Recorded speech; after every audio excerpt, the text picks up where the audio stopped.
پچھلی آیت کا جو اختتام ہوا جس میں اللہ سبحانہ تعالیٰ فرماتے ہیں وَلِيُخْزِيَ الْفَاسِقِينَ، تاکہ وہ رسوا کرے فاسقوں کو۔ بنو قینقاع کی جلاوطنی کے بعد بنو نذیر بھی مدینہ سے جلاوطن اور رسوا کر کے نکال دیے گئے۔ رہے بنو قریظہ تو ان کا جو حشر ہوا اس کی تفصیل ہم سورۃ الاحزاب میں پڑھ چکے ہیں۔ اس بارے میں ایک روایت بھی آتی ہے، سیدنا عبداللہ بن عمر رضی اللہ عنہ فرماتے ہیں کہ بنو نذیر اور بنو قریظہ نے جنگ کی تو آپ صلی اللہ علیہ وسلم نے بنو نذیر کو تو جلا وطن کیا اور بنو قریظہ کو وہیں رہنے دیا اور ان پر احسان کیا، یہاں تک کہ بنو قریظہ نے جنگ کی، اور یہ جنگ احزاب کے بعد کی بات ہو رہی ہے۔ تو آپ صلی اللہ علیہ وسلم نے ان کے مردوں کو قتل کر دیا اور ان کی عورتوں، بچوں اور اموال کو مسلمانوں میں تقسیم کر دیا، سوائے ان لوگوں کے جو پہلے ہی آ کر آپ صلی اللہ علیہ وسلم سے مل گئے تھے۔ آپ صلی اللہ علیہ وسلم نے انہیں امن دیا اور وہ مسلمان ہو گئے، اور آپ صلی اللہ علیہ وسلم نے تمام یہود کو جلا وطن کیا۔ ان میں عبداللہ بن سلام کے قبیلہ بنو قینقاع کے یہود بھی شامل تھے اور بنو حارثہ بھی۔ غرض مدینہ کے سب یہودیوں کو جلا وطن کر دیا گیا، اسے بخاری نے روایت کیا ہے۔ تو اللہ سبحانہ تعالیٰ فاسقوں کو رسوا کر کر ہی رہے گا۔ آگے اللہ سبحانہ تعالیٰ فرماتے ہیں وما افاء اللہ، اور جو پھیر لایا اللہ تعالیٰ۔ افاء کا لفظ فا یا حمزہ سے ہے۔ مال غنیمت کے علاوہ جو مال ملے اسے کہتے ہیں جنگ کے بغیر ملنے والا مال۔ اس آیت میں لفظ افا آیا ہے۔ فا کہتے ہیں بہتری یا اچھی حالت کی طرف لوٹنا یا واپس آنا، اور افا کے معنی لوٹا دینا ہے۔ اس میں اس بات کا اشارہ پایا جاتا ہے کہ اللہ کے نافرمان اپنے اموال کے بھی حقدار نہیں ہوتے، اللہ تعالیٰ ان سے یہ اموال چھین کر اپنے فرما برداروں کی طرف پلٹا دیتے ہیں۔ وما افاء اللہ، جو پھیر لایا اللہ تعالیٰ، علی رسول ہی، اپنے رسول پر، منہم، ان میں سے۔ مال فے میں فوج کا حصہ نہیں ہوتا کیونکہ جنگ ہوتی ہی نہیں۔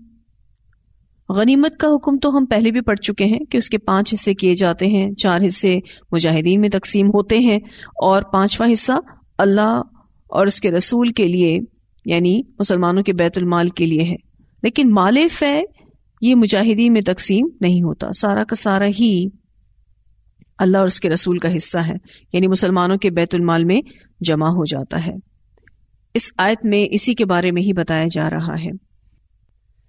بعض صحابہ اگر ہم نے یہ چاہا تھا کہ بنو نذیر کے چھوڑے ہوئے اموال دیگر اموال غنیمت کی طرح ان کے درمیان تقسیم کر دیے جائیں، حالانکہ وہ اموال غنیمت نہیں تھے، اس لیے کہ اس کے لیے صحابہ کرام کو جنگ نہیں لڑنا پڑی تھی اور نہ ہی دور دراز کا کوئی سفر کرنا پڑا تھا، بلکہ صرف 2 میل کی مسافت پیدل چل کر بنو نذیر کے محلات تک یہ صحابہ کرام پہنچ گئے تھے اور انہیں چاروں طرف سے گھیر لیا۔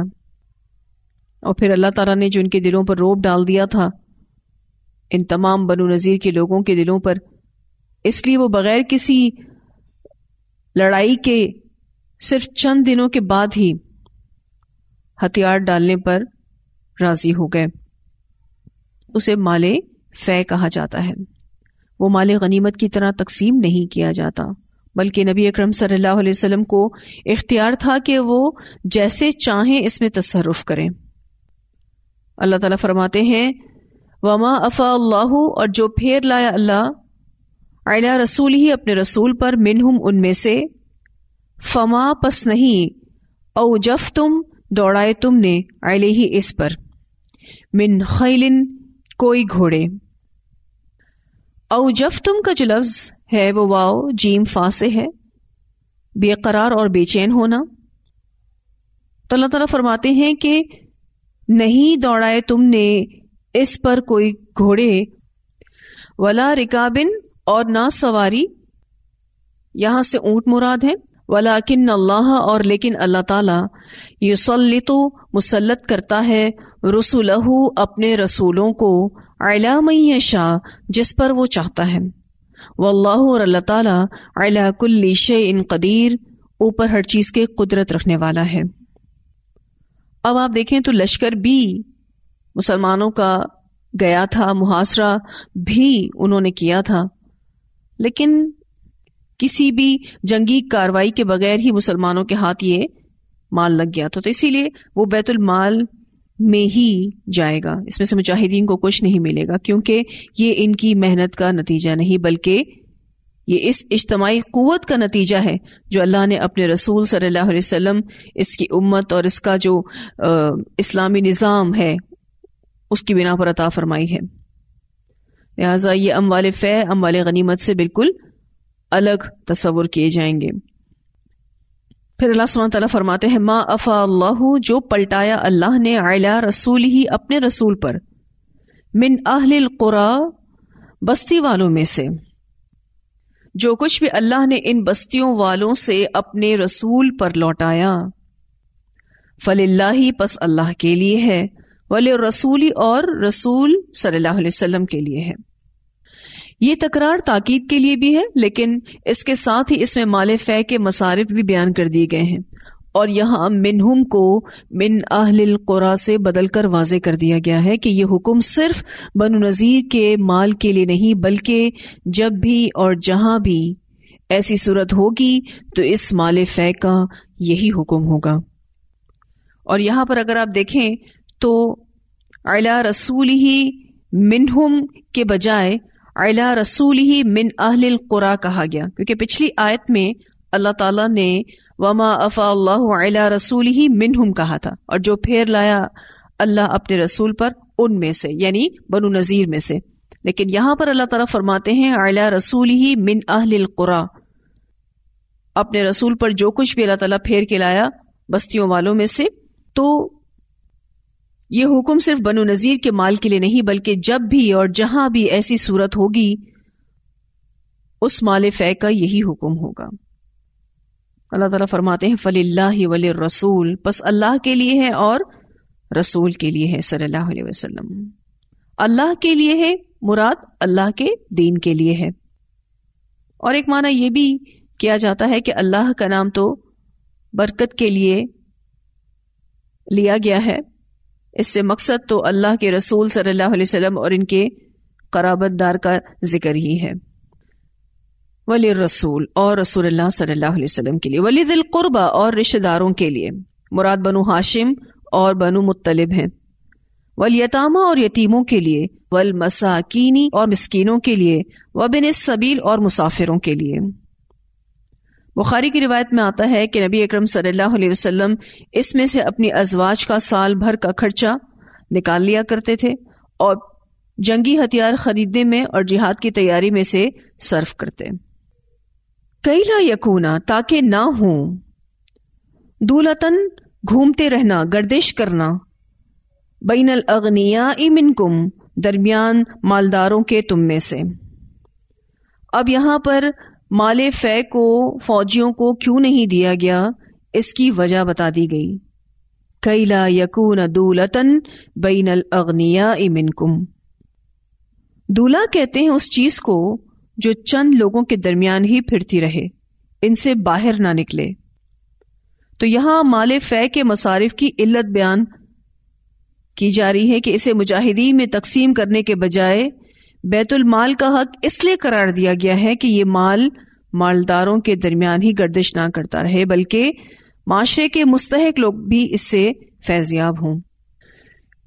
تو یہاں پر اللہ سبحانہ تعالیٰ فرماتے ہیں کئی لا یکون دولتن بین الاغنیاء منکم، یعنی یہ حکم اس لیے بھی دیا جا رہا ہے تاکہ مال و متاع تم میں سے جو مالدار ہے انہی کے درمیان نہ گھومتا رہے، یعنی مجاہدین جو ہر لڑائی میں مال غنیمت حاصل کر کے مالدار ہو جائیں گے، یا جو پہلے سے ہی مالدار ہیں، اپنی دولت کی وجہ سے بآسانی جہاد وغیرہ میں شرکت کرتے ہیں اور مال غنیمت حاصل کرتے ہیں، تو کہیں ایسا نہ ہو کہ یہ دولت انہی کے درمیان گردش کرتی رہے، بلکہ کچھ غریبوں کو بھی ملتا رہے تاکہ ان کی ضروریات بھی پوری ہوتی رہیں اور وہ محتاج نہ رہیں۔ تو اس آیت میں مال فے کے مصارف بتائے گئے ہیں، فَلِلَّهِ وَلِلرَّسُولِ وَلِذِي الْقُرْبَى وَالْيَتَامَى وَالْمَسَاكِينِ وَابْنِ السَّبِيلِ، اور اس آیت میں مال فے کے مصارف کی علت بھی بیان کی جا رہی ہے کہ کیوں یہ مجاہدین میں تقسیم کرنے کے بجائے بیت المال میں ڈال دیا جائے گا. پھر فرمایا وما آتاکم الرسول، اور جو دے تم کو رسول فخذوہ، پس لے لو اس کو. آتاکم سے مراد یہاں پر احکامات بھی ہیں اور مال کے معاملات بھی ہیں. تو جو کچھ رسول تمہیں دیں وہ لے لو. وما، اور جس چیز سے نہاکم روکیں تم کو، عنہ اس سے، فانتہو پس رک جاؤ. جس چیز سے نبی اکرم صلی اللہ علیہ وسلم تمہیں روک دیں اس سے رک جاؤ. تو یہاں پر یہ ہم سب کو اصول دے دیا گیا کہ رسول اللہ صلی اللہ علیہ وسلم جس بات کو کرنے کا حکم دیں اس کو تمام امت کو کرنا ہے، اور جس بات سے رسول اللہ صلی اللہ علیہ وسلم روک دیں اس کام سے امت کو رک جانا ہے. اس بارے میں کچھ روایات بھی آتی ہیں. سیدنا ابو ہریرہ رضی اللہ عنہ بیان کرتے ہیں کہ نبی اکرم صلی اللہ علیہ وسلم نے فرمایا کہ جو باتیں میں تمہیں بیان کرنے سے چھوڑ دوں تم مجھے میرے حال پر چھوڑ دو، یعنی ان کے بارے میں کریت کر مت پوچھو، اس لیے کہ تم سے پہلے لوگوں کو اسی چیز نے ہلاک کیا کہ وہ کثرت سے سوال کرتے اور اپنے پیغمبروں سے اختلاف کرتے تھے.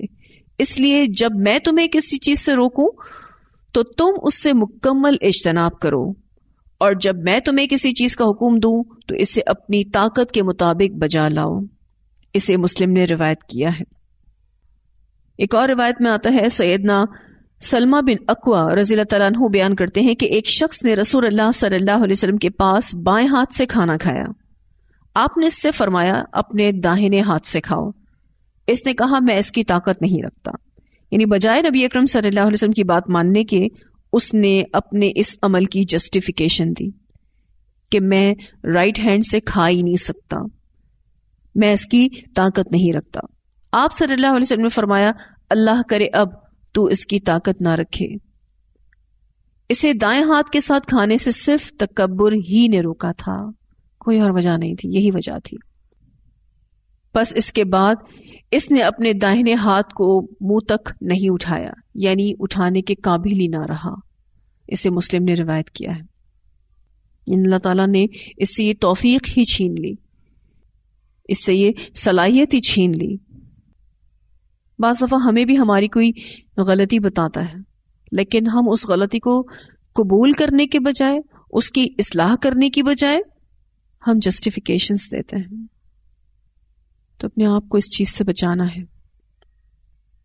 ایک اور روایت میں آتا ہے سیدنا عبداللہ بن مسعود رضی اللہ عنہ نے ایک بار فرمایا اللہ تعالیٰ لعنت بھیجتا ہے اس عورت پر جو گدوائے اور جو گودے اور جو اپنی پیشانی کے بال اکھاڑے اور خوبصورتی کے لیے اپنے سامنے کے 2 دانتوں میں کشادگی کرے اور اللہ تعالیٰ کی بنائی ہوئی پیدائش کو بدلنا چاہے. یہ سن کر بنو اسد کی ایک عورت جس کا نام ام یعقوب تھا وہ آپ کے پاس آئی اور پوچھا کیا آپ رضی اللہ تعالیٰ عنہ نے اس طرح فرمایا ہے؟ آپ رضی اللہ تعالیٰ عنہ نے جواب دیا کہ ہاں، میں اس پر لعنت کیوں نہ کروں جس پر اللہ کے رسول صلی اللہ علیہ وسلم نے لعنت کی ہے اور جو قرآن میں بھی موجود ہے. اس نے کہا کہ میں نے پورا قرآن جتنا بھی دونوں جلدوں کے درمیان ہے اول سے لے کر آخر تک پڑھا لیکن میں نے تو یہ حکم کہیں نہیں پایا. آپ نے فرمایا اگر تو سوچ سمجھ کر پڑھتی تو ضرور پاتی. کیا تم نے یہ آیت وما آتاکم الرسول فخذوہ وما نہاکم عنہ فانتہوا نہیں پڑھی؟ اس نے کہا ہاں یہ تو پڑھی ہے. آپ نے فرمایا کہ رسول اللہ صلی اللہ علیہ وسلم نے اس سے منع کیا ہے. اسے بخاری نے روایت کیا. یعنی عبداللہ بن مسعود اس عورت کو یہ بات سمجھانا چاہ رہے تھے کہ جس بات سے نبی اکرم صلی اللہ علیہ وسلم نے منع فرمایا ہے اس سے رکنا ہے. وہ پھر مختلف قسم کے احکامات احادیث میں موجود ہیں اور وہ حدیثیں ہمیں اسی طرح لینی ہیں کہ جیسے اس کا حکم قرآن میں موجود ہے، اور قرآن میں حکم اس شکل میں موجود ہے کہ جو کچھ تمہیں رسول دیں اس کو لے لو اور جس چیز سے تمہیں رسول روک دیں اس سے رک جاؤ. رسول اللہ صلی اللہ علیہ وسلم نے فرمایا کہ جب میں تمہیں کسی چیز سے روکوں تو رک جاؤ اور جب میں تمہیں کسی چیز کے متعلق حکم دوں تو جہاں تک تم سے ہو سکے اسے بجا لاؤ. اسے بخاری نے روایت کیا ہے. تو یہ اصول ہم سب کے لیے ہے. وما آتاکم الرسول فخذوہ وما نہاکم عنہ فانتہوا. یہ احکامات کے معاملے میں بھی ہوگا اور مالی معاملات میں بھی. واتقوا اللہ، اور ڈرو اللہ سے. ان اللہ شدید العقاب، بے شک اللہ تعالی سخت سزا دینے والا ہے. عقاب کہتے ہیں ایسی سزا جو جرم کے پاداش میں ملے، یعنی جرم کا نتیجہ ہو. اس آیت میں اسلام کا نظام معیشت بھی پتہ چلتا ہے. اور اگر ہم اس کے فہم کو غور کریں کہ اللہ تعالیٰ نے ان فوجیوں کو جنہوں نے کچھ نہ کچھ محنت تو غزوہ بنو نذیر میں کی تھی، ان کو کچھ نہیں دیا، یہ کہہ کر کہ انہوں نے دیکھا جائے تو ویسی محنت نہیں کی جیسے کہ جنگوں میں محنت کی جاتی ہے. اور اللہ تعالیٰ نے یہ کہہ کر کہ یہ مال فے ہے اور اس کے مصارف بیان کر دیے، اور ساتھ میں اس حکم کی علت بھی بتائی کہ دولت انہی میں ہی تقسیم نہ کر دی جائے، بلکہ معاشرے کا جو کمزور طبقہ ہے ان تک بھی یہ دولت پہنچے. اس سے جو اصول نکلتا ہے، جیسے کہ میں ابھی آپ سے ذکر کر رہی تھی کہ اس میں اسلام کا نظام معیشت پتہ چلتا ہے. تو جو نظام معیشت ہے وہ یہ کہ دولت کا بہاؤ امیروں سے غریبوں کی طرف ہونا چاہیے، کیونکہ اگر دولت کا بہاؤ غریبوں سے امیروں کی طرف ہوگا تو اس میں جو سب سے بڑی شکل نظر آتی ہے وہ سود کی نظر آتی ہے. اور اللہ تعالیٰ نے سود کو تو مکمل طور پر حرام کر دیا تھا. پھر اللہ سبحانہ تعالیٰ زکوٰۃ کا حکم دیتے ہیں، یعنی فرض صدقے کا حکم دیتے ہیں، پھر واجبی صدقات کا بھی حکم دیتے ہیں اور نفلی صدقات کا بھی حکم دیتے ہیں، اور اس کی قرآن میں جگہ جگہ ترغیب موجود ہے. اور ان تمام صدقات کا جو فرض ہوں یا نفل ہوں، ان سب کا مقصد بھی یہی ہے کہ دولت کا بہاؤ امیر سے غریب کی طرف ہو. اور جب امیر کی طرف سے غریب کی طرف پیسہ آتا ہے تو اس سے ان کی قوت خرید بڑھتی ہے اور قومی معیشت میں خوشحالی آتی ہے اور دولت بہت تیزی سے گردش کرتی ہے. اور اگر ایسا نہ ہو تو پھر امیر امیر تر ہوتا جائے گا اور غریب دن بدن غریب ہوتا چلا جائے گا. تو یہاں پر اللہ سبحانہ تعالیٰ نے ان فوجیوں کو اس مال فے سے کوئی حصہ نہیں دیا. اس میں مسلمانوں کی ایک بہت بڑی تربیہ بھی چھپی ہے کہ انہوں نے کوئی کام کیا لیکن ان کو دنیاوی اجر نہیں دیا جائے گا، بلکہ ان کے برعکس جو دوسرے لوگ ہیں ان میں یہ مال فے بانٹ دیا جائے گا. ان کو قربانی کی سطح پر کام کرنا سکھایا گیا. اپنے آپ کو اس جگہ رکھ کر سوچیں، مثلا ہم کوئی کام کریں جس کا فائدہ بھی ہو لیکن اس میں سے ہمیں کچھ نہ دیا جائے، پھر بتائیے کہ نہ دینے والے کے بارے میں کیا سوچیں گے. اور پھر اللہ تعالیٰ مزید بھی کہہ رہے ہیں وَمَا آتَاكُمُ الرَّسُولُ فَخُذُوهُ وَمَا نَهَاكُمْ عَنْهُ فَانْتَهُوا وَاتَّقُوا اللَّهَ إِنَّ اللَّهَ شَدِيدُ الْعِقَابِ. تو جو لوگ ایسے جھٹکے کھا سکتے ہیں ایسے ہی لوگ دین کی خدمت کر سکتے ہیں، اور جو ان جھٹکوں کو برداشت نہ کر سکیں تو پھر وہ دین کا کام نہیں کر سکتے. قربانی کی سطح پر کام کرنا ہوگا. اور جب ہم یہ کہتے ہیں کہ ہم کوئی بھی کام صرف اور صرف اللہ کے لیے کرنے والے ہیں تو اجر کے متلاشی بھی صرف اللہ ہی کی ذات سے رہنا ہے. اگر ہمیں دنیا میں کوئی اجر نہ بھی ملے تو اس پر بھی صبر کرنا ہے. اتنی آیات کی تلاوت سنتے ہیں، پھر آگے پڑھیں گے انشاءاللہ. وَمَا أَفَاءَ اللَّهُ عَلَى رَسُولِهِ مِنْهُمْ فَمَا أَوْجَفْتُمْ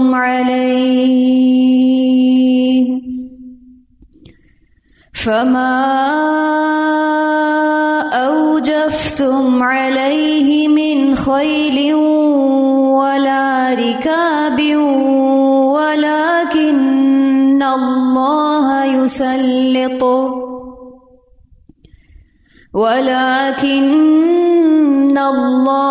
يسلط رسله على من يشاء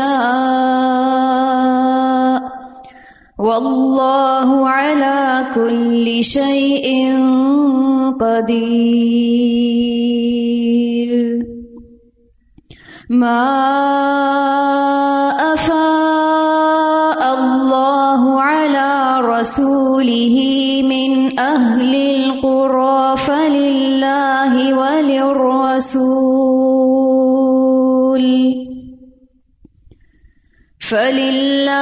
وللرسول ولذی القربى والیتامى والمساکین وابن السبیل کی لا یکون دولة بین الاغنیاء منکم وما آتاكم الرسول فخذوه وما نهاكم عنه فانتهوا واتقوا الله إن الله شديد العقاب.